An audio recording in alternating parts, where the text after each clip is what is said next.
Thank you very much for making the time to come for this press briefing. This press briefing is being done by us as representing the women leaders, elected leaders. We are deeply shocked and heartbroken by the tragic discovery of bodies in an abandoned quarry near Kware, Mukuru-Kwajenga. Our hearts go out to the families and friends of the victims during this incredibly difficult time. No one should have to endure such pain and loss. As women leaders, we strongly condemn these brutal acts of violence and call for immediate and thorough investigations to ensure that all those responsible are brought to book. This horrifying incident underscores the urgent need to address security concerns and protection of all citizens in our society. We demand accountability from all the security chiefs responsible for the area surrounding Mukuru-Kwajenga. It is critical that those entrusted with our safety and security to be held accountable for failing to prevent such horrific crimes. We insist that these officials be investigated and if found negligent, to be held accountable. We also want to appreciate the swift response by the Embakasi Division Police and the DCI. However, we urge for a transparent and expedited investigation to bring the perpetrators to justice without delay.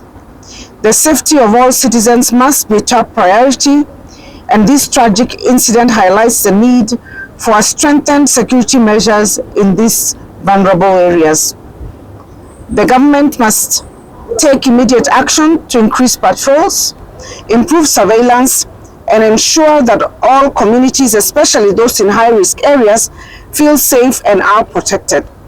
We also urge the public to cooperate with the police by providing any information that might help in the investigation. It is only through collective effort that we can identify and bring those responsible for these heinous crimes to justice. As women leaders, we call on the government and relevant authorities to provide support and counseling services to the families of the victims in this time of mourning. It is essential that we come together as a community to support those who are grieving.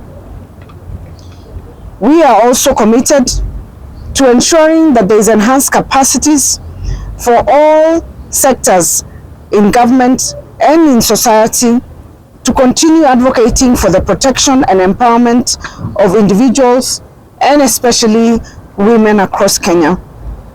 We will work tirelessly to ensure that the rights and safety of all citizens are upheld and that violence is eradicated from our society. The safety and security of every woman, boy, girl, child, and man, and indeed every citizen must be ensured. And we demand immediate and decisive action to prevent such atrocities from occurring in the future. The women leaders of Kenya. Thank you.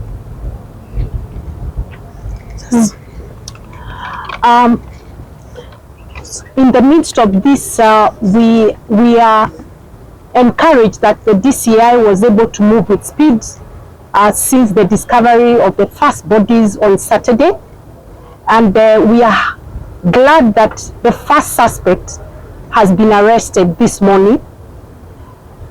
The shocking revelation that this could have started way back in 2022, and the first victim having been the wife of the said suspect, and that as at to date he claims that he has done this to 42 women, takes us back to a conversation we've had with the National Police Service over the years.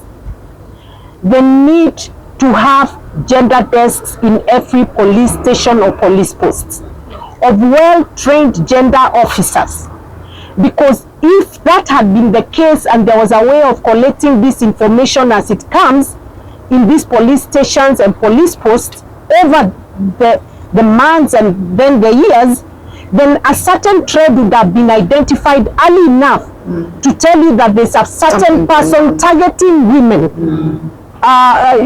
Because then when you have reports of about 10 women disappearing from different families in 1 month, and then maybe another 5 and then another 6, then you are able to see a particular trend and you start working on it.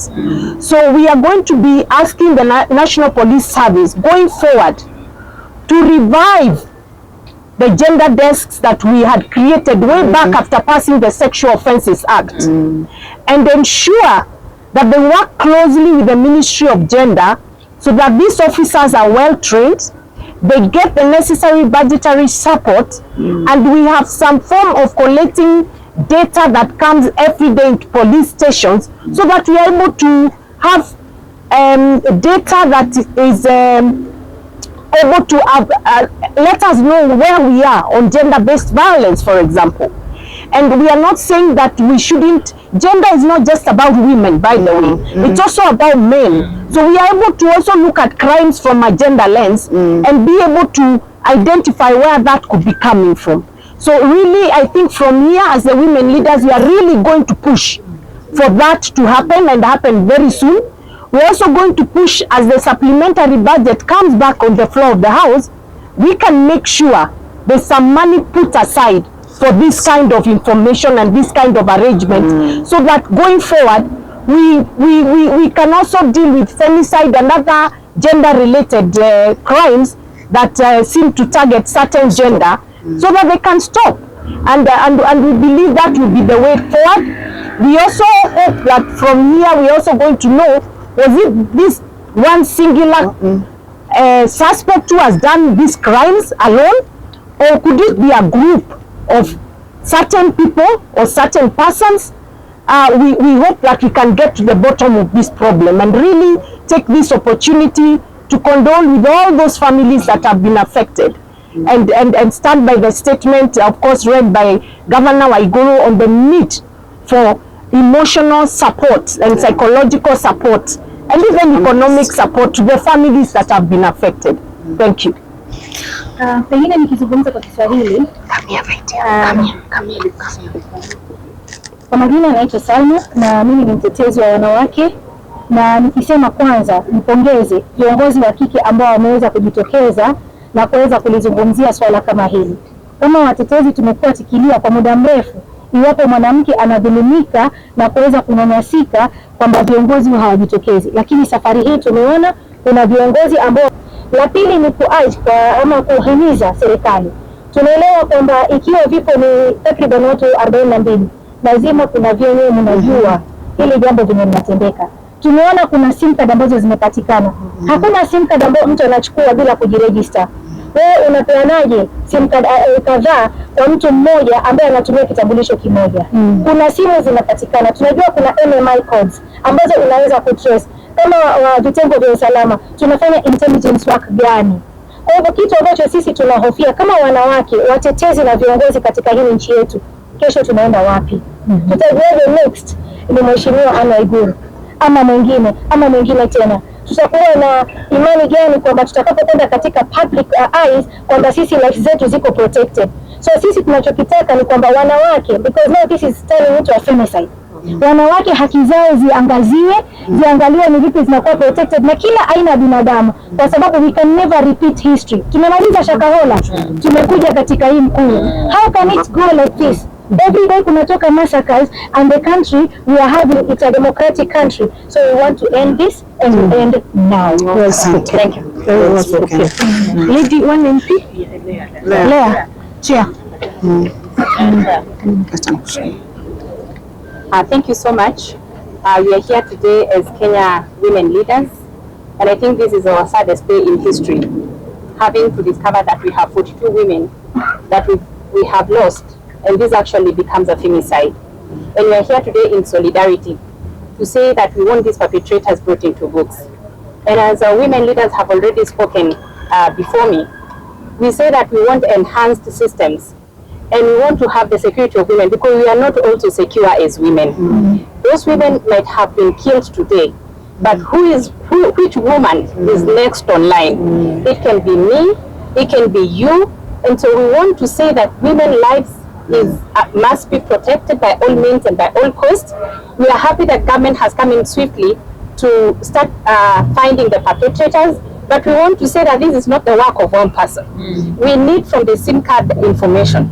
We need from everything that has been traced to trace the perpetrators, because it is so sad that someone who have killed 42 women was still out there on the streets roaming. Who was going to be next? And we are saying today that this thing happened between 2022 and now. It means that we have a disconnect. And formation of the gender desk in every police station will have helped a lot in identifying these people. And so we want to say, as women leaders of Kenya, we are very sad today. We resonate with the people that have lost their lives and the families that are grieving today. And as women leaders of Kenya, we are grieving together with you, and we will stand with you in this cause to make sure that these perpetrators are brought into books. We are also happy with the civil societies. We have held hands today as women leaders of the Republic of Kenya. We are saying enough is enough. We also held hands with our churches and say enough is enough. Women's lives must count and women's lives must be protected. Thank you very much. Thank you.